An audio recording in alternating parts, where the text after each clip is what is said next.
Ganito naman gawin mo sa tokwa, wag na lang puro prito.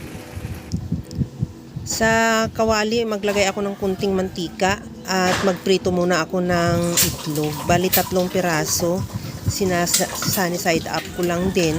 Antayin lang yan maluto. Pagkaluto, tanggalin muna din yan sa kawali at ilagay sa bowl at i-set aside muna. Habang ginagawa ko yan mga kalasa, kung bago ka pa lang sa aking channel, welcome. At huwag kalimutan mag-subscribe at i-click ang bell button para sa mga notification. At kung dati ka pa, welcome back at i-follow mo na rin ako sa aking Facebook page Lasang Pilipina. Sa disim na kawali, ginisa ko na rin yung sibuyas. Sinabay ko na rin yung white part ng sibuyas dahon. At isunod ko na ilagay yung kamatis. Ihalo lang hanggang sa talagang totally na maluto talaga yung kamatis.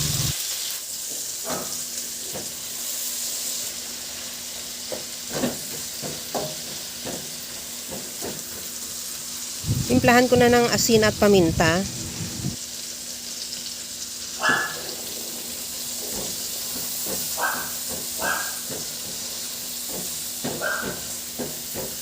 Maglagay na ako ng tubig, nakadepende sa dami ng sabaw na gusto mo, ang dami ng tubig. Takpan ko muna hanggang sa kumulo lang yung sabaw. Maglagay na ako ng hipon. Kunti lang yung hipon, optional lang din at crab stick. Optional lang din yan, kung wala ka namang crab stick, okay na lang yung din. Kahit anong pwede mo dyan mapanghalo, pwede naman. At paghiwalay-walayin ko lang tong crab stick kasi kanina frozen pa kaya hindi ko siya mahiwalay.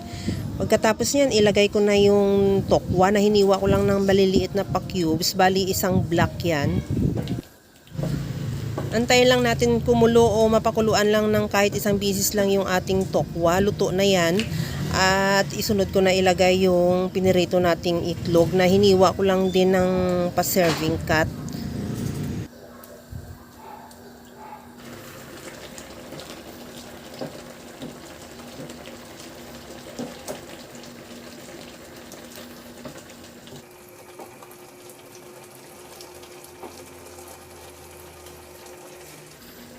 Tikman ko na rin kung okay na yung timpla ng sabaw. Maglagay ako ng liquid seasoning.